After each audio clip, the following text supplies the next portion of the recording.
Xin chào mọi người, là cơ Gia Rai làm video chuẩn bị đón cậu cậu đi làm ăn xa về để chắc phải cách ly ở rẫy thôi.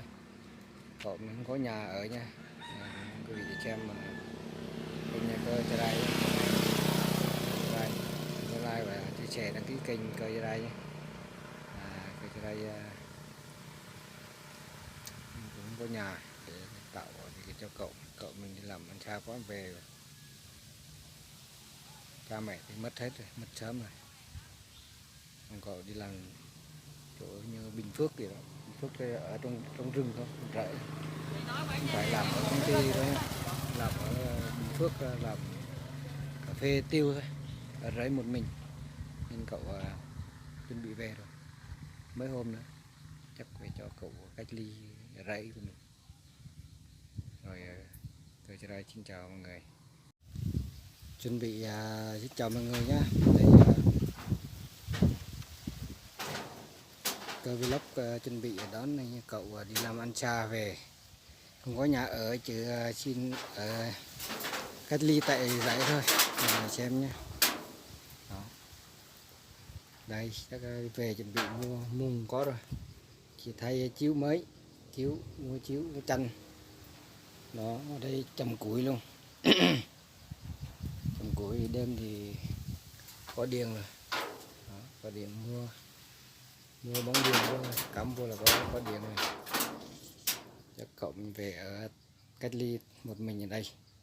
Nó làm ăn xa, làm bên kia nó không làm công ty đâu, nó làm ở rẫy thôi, ở rẫy người ta rồi.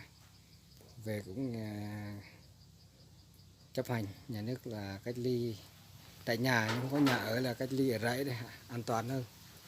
Rẫy thì cũng gần làng thôi, gần làng thôi. Đó. Để ngay cái mít đây, mát mẻ luôn.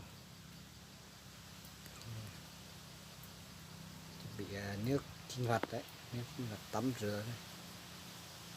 Nước uống thì mua cái xô mới bơm vô. Là rẫy vườn cà phê cao su.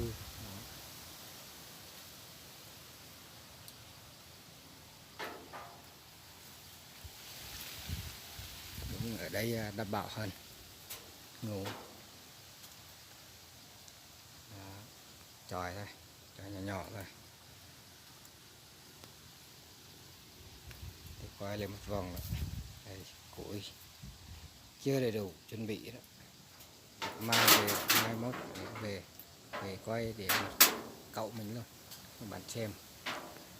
Nó chắc vừa bỏ rồi, nó ở một mình, không có nhà về, không có nhà ở, bố mẹ mất hết rồi.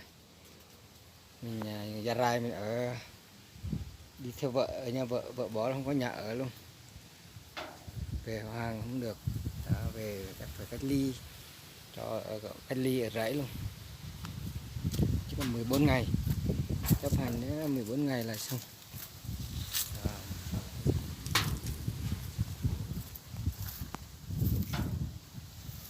Trời này, vừa ở được 2 người, trời đấy, có Dương nó Hoàng, 2 người. Điện đây, kéo như điện nha các bạn, có điện rồi.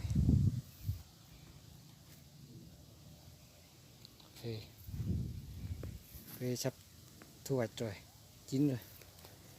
Cà phê ở Đắk Nông và Bình Phước thì chín nhiều rồi, nhưng mình mới chín đi chưa, đang chín rồi, chuẩn bị thu hoạch đấy. Cậu ở đây hết cách ly là 2 ca luôn. Cây mít.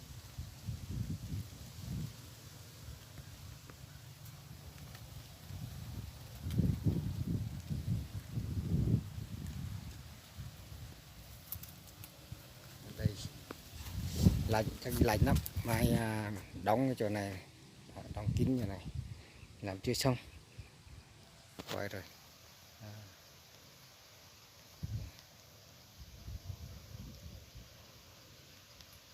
Thôi xin chào mọi người, dừng clip tại đây nha, clip ngắn thôi, để khi nào về là quay dài dài cho xem. Xin chào mọi người, đăng ký nhớ đăng ký kênh Vlog Tamot, like và chia sẻ. Xin cảm ơn rất nhiều.